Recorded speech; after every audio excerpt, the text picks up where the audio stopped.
asumsi hak politik setiap orang, setiap menteri sama saja. Yang paling penting presiden itu boleh loh kampanye.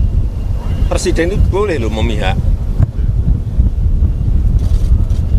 Boleh. Tapi yang paling penting waktu kampanye tidak boleh menggunakan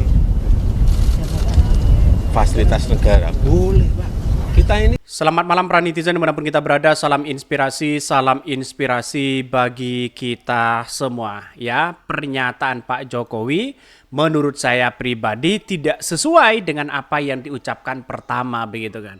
Masa seorang capres begitu tiba-tiba boleh ya mengempanyakan seseorang, bahkan menteri-menteri pun boleh katanya begitu kan. Ini kacau ya, sedangkan ASN ya, sedangkan penegak hukum ya seperti kepolisian dan sebagainya, Polri begitu kan, disuruh netralitas begitu kan. Jadi ini gimana begitu kan, bayangkan begitu, apakah masyarakat Indonesia hari ini ya benar-benar ada sesuatu yang salah atau apa begitu kan. Tapi yang jelas ya, menurut saya pribadi pemilu hari ini pemilu yang agak tidak rasional begitu kan. Jadi masa seorang presiden boleh ya melakukan kampanye di situ begitu kan. Bagaimana untuk memberikan satu statement ya? Apakah ini karena memang anaknya untuk menjadi wakil presiden tiba-tiba harus ikut di situ begitu atau gimana begitu kan? Ini sayang seribu sayang begitu dengan adanya Pak Jokowi seperti ini begitu kan, seolah mencela-mencela di situ begitu. Jadi kalau boleh ya setidaknya ini kan melihat saya pribadi boleh seorang presiden itu melakukan kampanye di situ tapi harus nonaktif begitu kan ya. Ya, menteri pun juga sama harus nonaktif di situ begitu kan. Jadi kalau mau ikut kampanye ya silahkan, tapi harus menonaktif dari jabatan mereka begitu. Jadi artinya apa? Artinya Pak Jokowi harus mundur kalau ikut yang mengkampanyekan mereka begitu kan. Ya. Jadi pemilu hari ini menurut saya pribadi paling kacau begitu kan. Kenapa? Karena seorang presiden itu menunjukkan netralitas siapapun presidennya. Jadi saya kira banyak yang kemudian hal-hal seperti ini ya dilakukan oleh seorang Jokowi begitu kan. Saya kira banyak problem-problem yang harus kita amati begitu kan ketika melihat dengan seksama di situ begitu, melihat sebuah realitas ya. Seorang presiden ya cawi-cawinya sangat kuat sekali. Apa jangan-jangan karena anaknya menjadi wakil presiden, elektabilitasnya ya itu aja. Pak Prabowo dipastikan tidak menang satu putaran. Ya, akankah ini akan merasa ya istana terus Pak Jokowi mulai ketar-ketir begitu kan? Bisa saja seperti itu, kepanasan mereka begitu kan. Jadi sampai hari ini ya silahkan mau kampanye silahkan ya, tapi harus nonaktif diri begitu kan. Seorang menteri juga sama di situ begitu, harus nonaktif di situ begitu. Tidak boleh melakukan hal-hal seperti itu begitu kan. Karena ini ranahnya demokrasi, ranahnya rakyat di situ begitu. Kalau presiden ikut, semuanya ikut, siapa sih sebenarnya yang harus kita jadi panutan di situ begitu kan. Tentu seorang presiden punya pilihan masing-masing ya, karena memang anaknya siapa sih yang tidak ingin mendukung anaknya dan sebagainya di satu sisi begitu kan. Tapi pada kenyataannya kalau menurut saya pribadi ya asumsi-asumsi ini begitu kan jelas ya menciderai demokrasi kita begitu kan. Karena apa? Karena di satu sisi saya lihat bahwa seorang Jokowi itu tidak patut ya mengatakan seperti itu sebenarnya begitu kan. Karena apa? Karena di satu sisi seorang presiden itu harus punya netralitas ya di situ begitu, kecuali seorang presiden harus harus menonaktifkan diri begitu di situ atau memundurkan diri biar Kiai Ma'ruf Amin yang menggantikan itu begitu kan. Tapi kalau ingin posisi aman saya kira agak jauh begitu kan, dan bahkan tidak hanya itu begitu kan. Komentar-komentar dari netizen begitu banyak sekali di situ begitu. Salah satunya ya dari Pak Mardhani begitu kan ya. Ini kalau kita dengarkan apa yang disampaikan Pak Mardhani seperti ini. Tapi kayaknya memang ada yang ngebet satu putaran. Ayo kita awasi biar pemilu luber dan jurdil. Makasih. Bismillahirrahmanirrahim. Ada yang panik mau satu putaran, sehingga ada yang mau turun kampanye. bahkan berkoar-koar. Presiden memang boleh kampanye, menteri juga boleh, tapi harus cuti dan transparan. Tapi kayaknya memang ada yang ngebet satu putaran. Ayo kita awasi biar pemilu luber dan jurdil. Nah, itulah ya salah satunya dari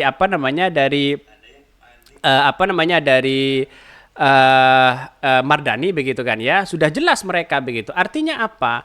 Artinya jangan sampai ya seorang presiden itu ya tanpa menonaktifkan diri, tanpa cuti dan sebagainya tiba-tiba ya ikut kampanye sana sini. Ini kan kacau logikanya begitu. Jadi tidak sejalan begitu kan ya. Mungkin ya kata Mardani begitu kan ya, kata Mardani Alisera mungkin ya mereka takut dan panik tidak menang satu putaran dan sebagainya. Bisa saja tanda tanya seperti itu begitu kan. Banyak sekali kritikan-kritikan dari netizen begitu kan. Ini salah satunya. Untung ini orang hidup di zaman sekarang ya. Kalau masih hidup di zaman Soekarno atau Soeharto ya, udah dikudeta para jenderal atau PKI. Sakarepmu katanya begitu kan. Waduh gawat ini Pak D, gawat Pak D. Ini gimana Pak D ini begitu kan. Ternyata Pak D ya, ternyata Pak Lurah begitu kan ya. Mulai agak panik mereka. Melihat sebuah realitas hari ini bahwa ada pola pikir bahwa seorang Prabowo Gibran ini akan keok begitu kan. Mungkin takut ketar-ketir atau apa dan sebagainya, bisa saja seperti itu. Kepanikan luar biasa dipertontonkan begitu kan ya kepada rakyat Indonesia di situ begitu. Saya kira hal-hal seperti itu tidak boleh dilakukan begitu, apalagi dengan hal ini begitu kan. Saya pribadi menganggap bahwa apa yang terjadi selama ini, saya kira harus ya presiden itu tidak boleh dengan cara-cara seperti itu, apalagi ya hanya ikut-ikutan cawe-cawe yang kuat di situ begitu kan. Saya kira mencederai demokrasi begitu. Mari kita baca ini. Jokowi ya mengatakan presiden boleh kampanye memihak, menteri juga boleh katanya begitu ya. Semuanya kok boleh sekarang begitu. Di mana yang dulu begitu kan ya, yang dulu mengatakan bahwa ya punya harus netralitas, harus yang kuat di situ begitu kan. Bahkan ini ya di hadapan TNI Angkatan Udara di situ begitu kan. Ya kalau presidennya ikut ya semuanya harus ikut di situ begitu ya. Kenapa? Karena di satu sisi kalau semuanya ikut, kepalanya ikut ya maka semuanya ikut begitu. Ini kan ini kacau begitu kan ya.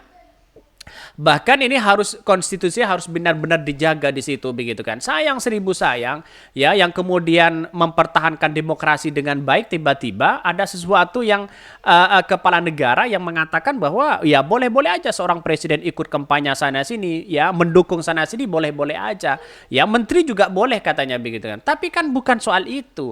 Netralitas di situ itu yang harus kita jaga begitu kan. Bahkan seorang joki kalau mau kampanye ya silakan, tapi harus cuti di situ. Harus menonaktifkan diri di situ begitu, boleh mau dukung siapapun begitu kan. Tapi di era hari ini saya kira masyarakat di Indonesia sudah terkecoh dengan pola ini begitu kan.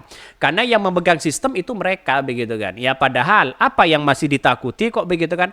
Apa yang masih ketar-ketir begitu kan? Pertama, sistemnya sudah dikendalikan, bisa saja ya. Terus kemudian yang lain juga bisa. Finansialnya sangat kuat. Kenapa kok takut ya pada Anies Baswedan dan Pak Ganjar? Kan begitu logika kita begitu. Seharusnya kalau jadi seorang Jokowi di situ menjadi presiden, walaupun anaknya menjadi wakil presiden ya, calon wakil presiden, saya setidaknya tidak perlulah sevulgar itu ya, sevulgar itu yang diucapkan begitu. Ini kan punya dampak sebenarnya kepada siapapun, punya dampak begitu. Apalagi seorang Jokowi begitu, itu bisa ketar-ketir mereka begitu. Jadi manusia pribadi tidak boleh dengan kata-kata seperti itu yang kemudian presiden harus boleh mengkampanyakan di situ begitu kan. Saya kira gimana logikanya begitu kan. Ya saya berasumsi begini ya, mungkin satu sisi ya Pak Jokowi sudah mulai panik begitu kan. Karena lembaga-lembaga survei hari ini ya Pak Prabowo stagnan di situ begitu kan. Tidak bisa menang satu putaran, bisa saja begitu. Oke, ya mungkin itu yang kami sampaikan ya. Tonton terus channel Hodari Podcast Rakyat ini karena ada berita-berita menarik dan viral setiap harinya. Salam para netizen, salam inspirasi bagi kita semua. Jangan lupa di subscribe channel YouTube Hodari Podcast Rakyat ini.